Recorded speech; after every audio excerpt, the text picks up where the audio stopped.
Complete course destination.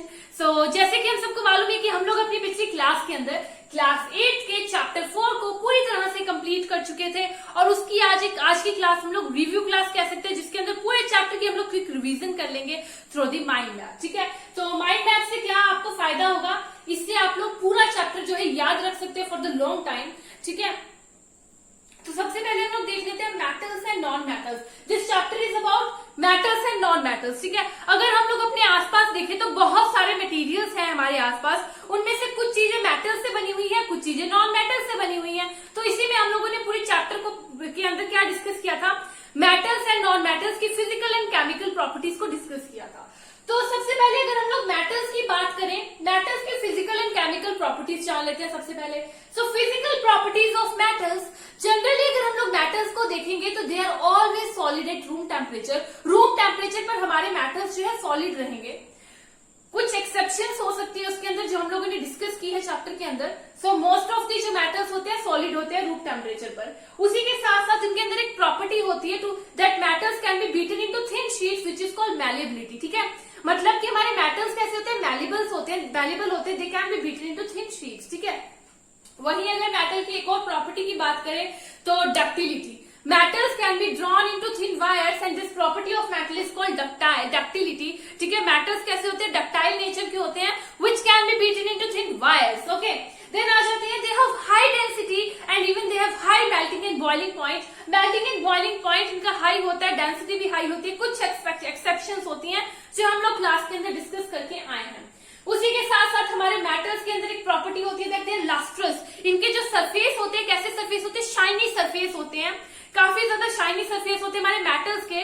ठीक है, उसी के साथ साथ सॉनरस, मतलब इसे किसी हार्ड सब्सटेंस के साथ अगर हम लोग हिट करेंगे तो एक रिंगिंग साउंड प्रोड्यूस करेगी हमारे मैटर्स, जिसको कह दिया जाएगा सॉनरस प्रॉपर्टीज ऑफ मेटल।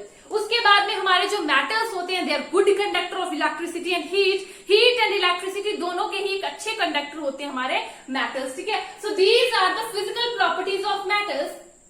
अगर हम लोग नॉन मैटर्स की भी फिजिकल प्रॉपर्टीज की पहले बात कर लें तो हमारे जो नॉन मैटर्स होते हैं सॉलिड भी होते हैं, लिक्विड भी होते हैं, गैसेस भी होते हैं रूम टेम्परेचर। ठीक है, सो हमारे नॉन मैटर सॉलिड भी होंगे, लिक्विड भी होंगे, गैसेस फॉर्म में भी प्रेजेंट होंगे।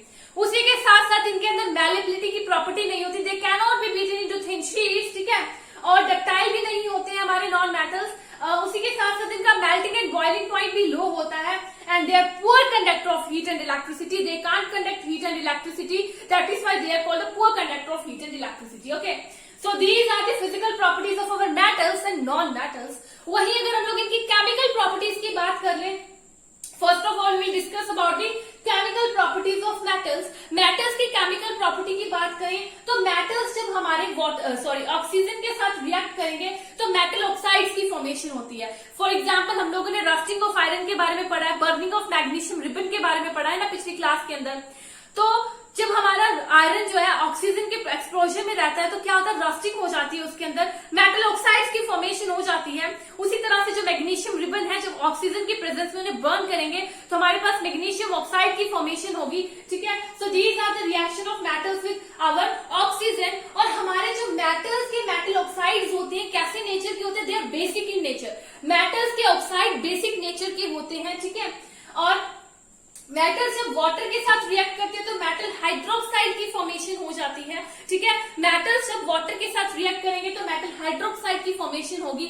और यहीं पर हमारे कुछ ऐसे मेटल्स होते हैं that react very विग्रेसली with water, like sodium. जब इसे वाटर के अंदर बिल्कुल भी अटैच होगा, बिल्कुल भी टच होगा वाटर से, वाटर के टच में कांटेक्ट में आएगा तो ये जो है बहुत ज्यादा विग्रेस रिएक्शन देगा, एकदम हीट प्रोड्यूस होगी, इवन बर्न भी हो सकता है। That is why sodium is stored in what, sodium को केरोसिन के अंदर स्टोर किया जाता है। ओके, देन आ जाते हैं हमारे मेटल्स की रिएक्शन विद एसिड्स। जब मेटल डाइल्यूट एसिड्स के साथ रिएक्ट करते हैं तो सॉल्ट एंड वाटर की फॉर्मेशन करते हैं। हाइड्रोजन गैस इवॉल्व होगी जो कि पॉप साउंड के साथ जो है बर्न हो जाएगी।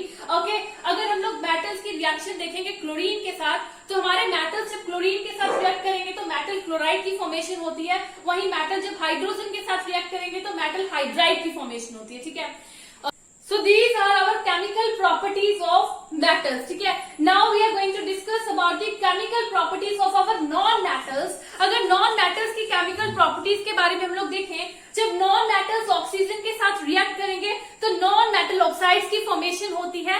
जो हमारे मेटल नॉन मेटल के ऑक्साइड्स होते हैं कैसे नेचर के होते हैं, they are acidic in nature, ठीक है। हमारे जो मेटल्स के ऑक्साइड होते हैं they are basic in nature, जो हमारे नॉन मेटल के ऑक्साइड्स होते हैं they are acidic in nature. उसी के साथ साथ जब नॉन मेटल्स स्टीम के साथ रिएक्ट करती है तो हाइड्रोजन गैस इवॉल्व होती है, ठीक है। और नॉन मेटल्स कभी भी एसिड्स के साथ रिएक्ट नहीं करते हैं, ठीक है। एसिड्स के साथ नॉन मेटल रिएक्शन नहीं शो करते, और जब क्लोरीन के साथ रिएक्ट करेंगे तो नॉन मेटल क्लोराइड की फॉर्मेशन होगी। अगर हम लोग अपनी मेटल्स की बात करें तो ये बेसिस के साथ रिएक्ट करेंगे और हाइड्रोजन गैस इवॉल्व होगी, और अगर नॉन मेटल्स की बात करें तो इनकी कॉम्प्लेक्स रिएक्शन होगी बेसिस के साथ, ठीक है। तो ये हमारे मेटल्स एंड नॉन मेटल्स की फिजिकल एंड केमिकल प्रॉपर्टीज हो गई, और हमारे मेटल्स एंड नॉन मेटल्स बहुत सारी जगह यूज किए जाते हैं, ठीक है। मेटल्स की यूज कहाँ पर होते हैं हम सबको अच्छे से मालूम है ना, कहाँ पर कर सकते हैं हम लोग मेटल्स का यूज। किसी भी आर्टिकल को बनाने के अंदर बहुत सारी जो पार्क्स के अंदर जाए दरवाजे बने होते हैं, हमारे सिटिंग के लिए स्टूल्स बने होते हैं, घर के अंदर फैक्ट्रीज के अंदर बहुत जगह हम लोग इनके बने हुए आर्टिकल्स को यूज कर सकते हैं। नॉन मेटल्स का फर्टिलाइजर्स यूज कर सकते हैं, और भी बहुत जगह यूज कर सकते हैं। अपने एक्सपीरियंस के बेस पे हम लोग लिख सकते हैं कि हम लोग नॉन मेटल्स को कहाँ यूज कर रहे हैं, मेटल्स को कहाँ यूज कर रहे हैं, ठीक है। So this is all about this chapter material metals and non metal, class 8 का चैप्टर 4, जो कि हम लोगों ने पूरी तरह से डिस्कस कर लिया है। बाकी अगली क्लास से हम लोग अपने नेक्स्ट चैप्टर को स्टार्ट करेंगे, क्लास 8 के चैप्टर 5 को। तो आज की क्लास हम लोग यहीं पे खत्म करेंगे। Thank you friends.